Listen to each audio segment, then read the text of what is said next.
उसी के साथ एक बूढ़ा हवा में गायब हो गया। ठीक उसके पास ही एक खाट पर एक लहूलुहान और क्षत विक्षत लाश पड़ी हुई थी। भुवनपुर गांव में धीरे धीरे शाम का अंधेरा उतर आया था।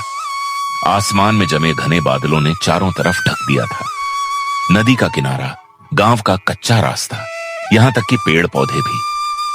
दूर कहीं बादल गरज रहे थे गुरु गुरु आवाज के साथ। लग रहा था कि बस थोड़ी देर में मूसलाधार बारिश शुरू हो जाएगी। ठीक ऐसे समय में रोज की तरह आज भी जमी हुई थी शिबेंदा की चाय की दुकान की महफिल। आसमान जैसे पूरा भारी हो गया है। लग रहा है बादल बरसने में अब ज्यादा देर नहीं है। हाँ, ऐसा ही लग रहा है। तो तू मेले की तरफ नहीं गया? पूजा के मौके पर तो इस बार काफी बड़ा मेला लगा है रे। खुरो, तुम तो जानते ही हो, शिबेंदा की शाम की महफिल के बिना कहीं भी जाकर चैन नहीं मिलता।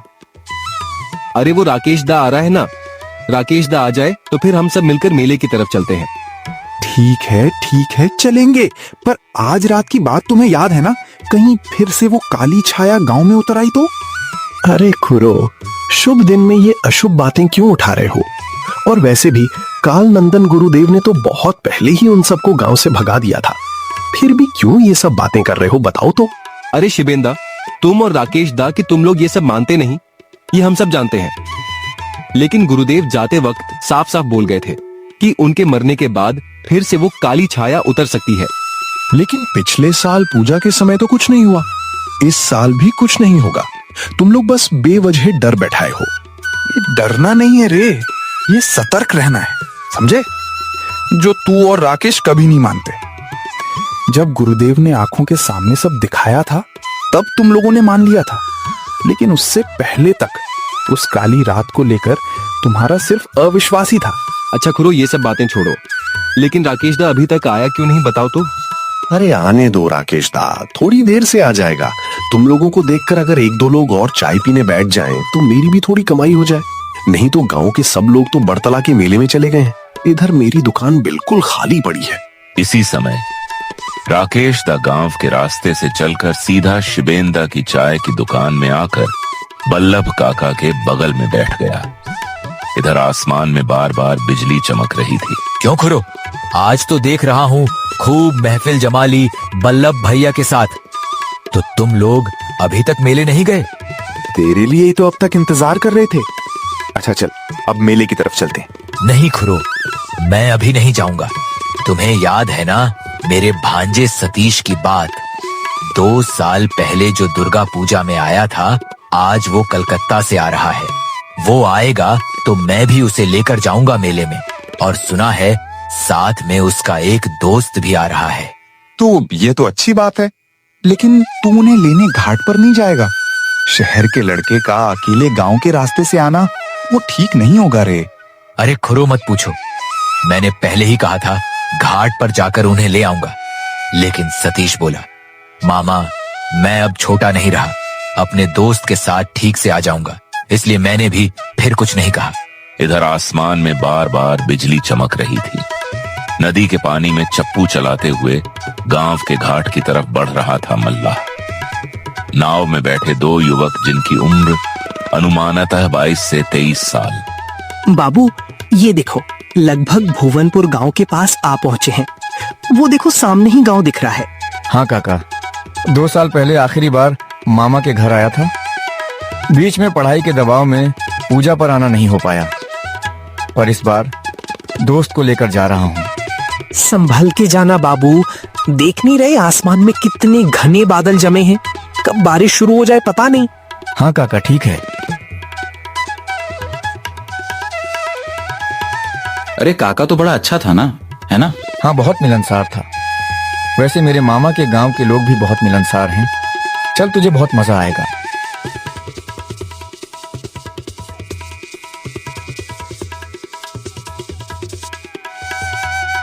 इधर गांव के सभी लोग मेले चले गए थे, लेकिन अभी तक नहीं गए थे रघुनाथ और उसकी पत्नी। उनका मन काफी भारी था।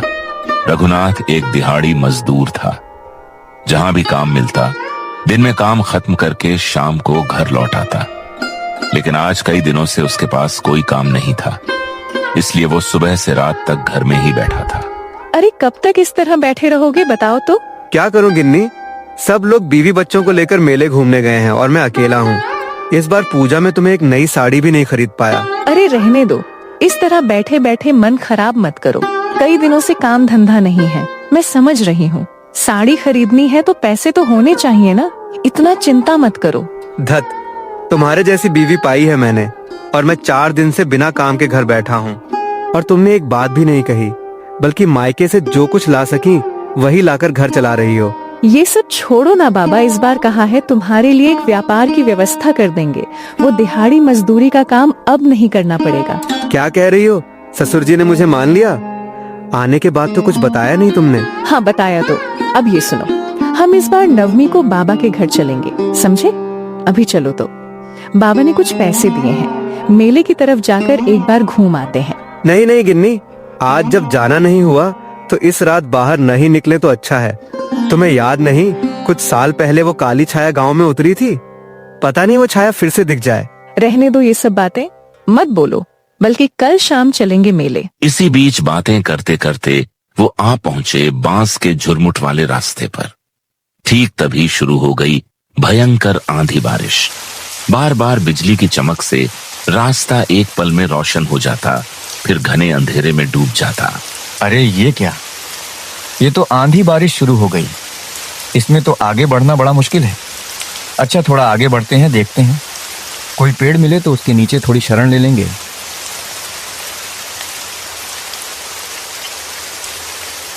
अरे भाई कहाँ आ गए हम? आसपास तो एक भी पेड़ दिखाई नहीं दे रहा, चारों तरफ बस घना बांस का जंगल फैला हुआ है। 2 साल पहले आया था यहाँ, शायद तब इक्का दुक्का पेड़ रहे होंगे, पर अब तो दूर दूर तक कोई पेड़ नजर नहीं आ रहा। बड़ी मुसीबत में फंस गए यार। आगे तो कदम बढ़ाना भी नामुमकिन हो गया है, और हवा देखो कैसी सनसनाहट के साथ बह रही है। उस भीषण आंधी तूफान में उन दोनों का आगे बढ़ पाना लगभग असंभव होता जा रहा था। ठीक उसी वक्त उस घने बांस झुंड के अंधेरे से एक बूढ़ा आदमी उनकी तरफ बढ़ता हुआ आया। उसके हाथ में एक लालटेन थी जिसकी रोशनी टिमटिमा रही थी। अरे बच्चों, इस मूसलाधार बारिश और इतनी रात के इस सुनसान रास्ते पर क्या कर रहे हैं? दद्दू, मैं अपने मामा के घर जा रहा हूँ। शहर से आया हूँ, राकेश पाल मेरे मामा हैं। अरे वाह, बहुत अच्छे। तो तुम राकेश के भांजे हो। लेकिन बेटा, इस तरह के मौसम में आगे बढ़ना तुम्हारी जान के लिए ठीक नहीं है। यहीं पास में ही मेरी एक छोटी सी कुटिया है, तुम दोनों मेरे साथ चलो। जैसे ही बारिश थमती है मैं खुद तुम्हें चलकर राकेश के घर छोड़ आऊंगा। आओ मेरे पीछे आओ। ए सतीश, मेरी बात सुन, क्या इस बूढ़े के साथ जाना सुरक्षित होगा? इस भयंकर तूफान में, वो भी गांव के इस अनजान रास्ते पर, मुझे कुछ ठीक नहीं लग रहा। नहीं यार, अब आगे अकेले जा पाना तो वैसे भी मुमकिन नहीं है। चल, दद्दू ठीक ही तो कह रहे हैं। जब तक बारिश नहीं रुकती, कम से कम उस कुटिया में थोड़ी पनाह तो मिल जाएगी। उस तूफान के बीच उस बूढ़े के साथ बांस के उस भयानक जंगल के भीतर दाखिल होकर सतीश और अंकुश आगे बढ़ने लगे। काफी देर तक कीचड़ और अंधेरे में चलने के बाद वे सब एक झोपड़ी के सामने पहुंचे। कुटिया इतनी पुरानी और जर्जर थी कि उसे देखकर ऐसा लग रहा था मानो बरसों से वहां कोई न रहा हो। लेकिन हालात ऐसे थे कि वे किसी मुसीबत में फंसे हुए थे, इसीलिए ज्यादा सोचे बिना वे उस बूढ़े के साथ कुटिया के अंदर चले गए। ओ रामचरण, देख आज तेरे लिए क्या लेकर आया हूं। वाह, कितने सालों बाद आज हमें ताजा ताजा शिकार मिले। तू इन्हें संभाल, मैं जरा बाहर का काम देखता हूं। ये क्या बकवास कर रहे हो आप? ठीक उसी पल एक भयानक और डरावनी हंसी के साथ उस बूढ़ा हवा में गायब हो गया, और तभी कमरे के कोने में अंधेरे के बीच से खतरनाक पिशाच बाहर निकला, जिसके हाथ में एक चमकती हुई पैनी छुरी थी।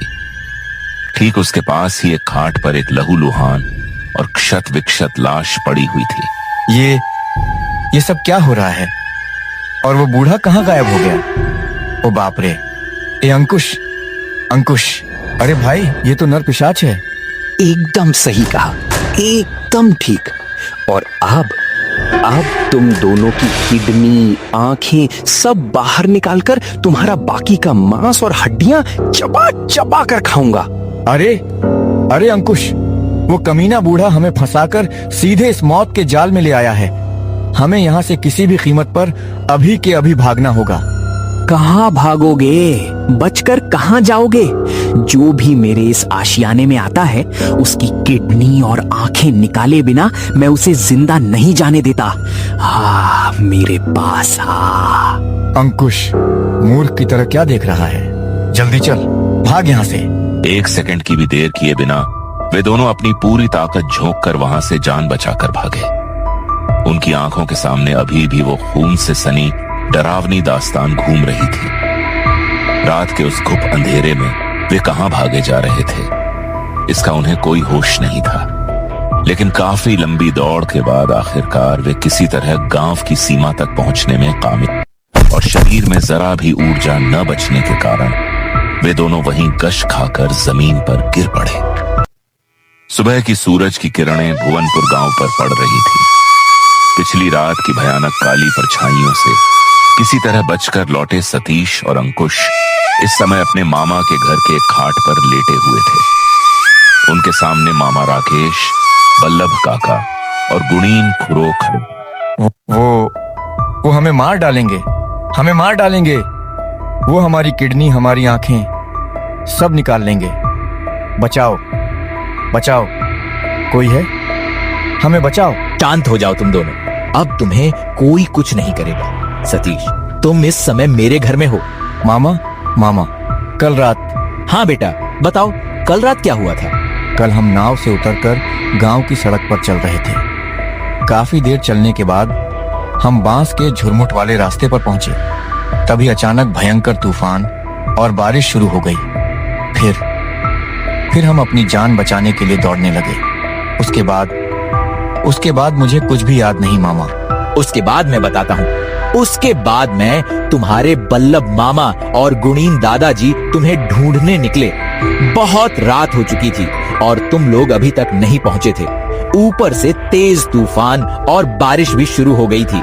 बाद में हमें तुम दोनों गांव के बीचों बीच बेहोश पड़े मिले।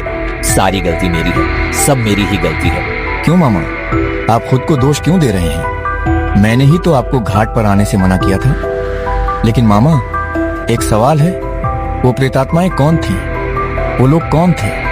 मैं खुद को इसीलिए दोष दे रहा हूँ क्योंकि मुझे गुरुदेव की बात याद नहीं रही। सुनो, आज से 2 साल पहले अचानक गांव में छोटे बड़े बूढ़े सब लोग रहस्यमय तरीके से गायब होने लगे। लेकिन कोई नहीं जानता था कि वे कहां जा रहे थे या उन्हें कौन गायब कर रहा था। फिर एक दिन गांव के कुछ लोगों ने बांस के झुरमुट के अंदर देखा कि बूढ़ा रामचरण और उसका साथी देवाशीष मिलकर गांव के एक बुजुर्ग को पकड़कर उसके शरीर को काट रहे थे और उसके शरीर से कुछ निकाल रहे थे।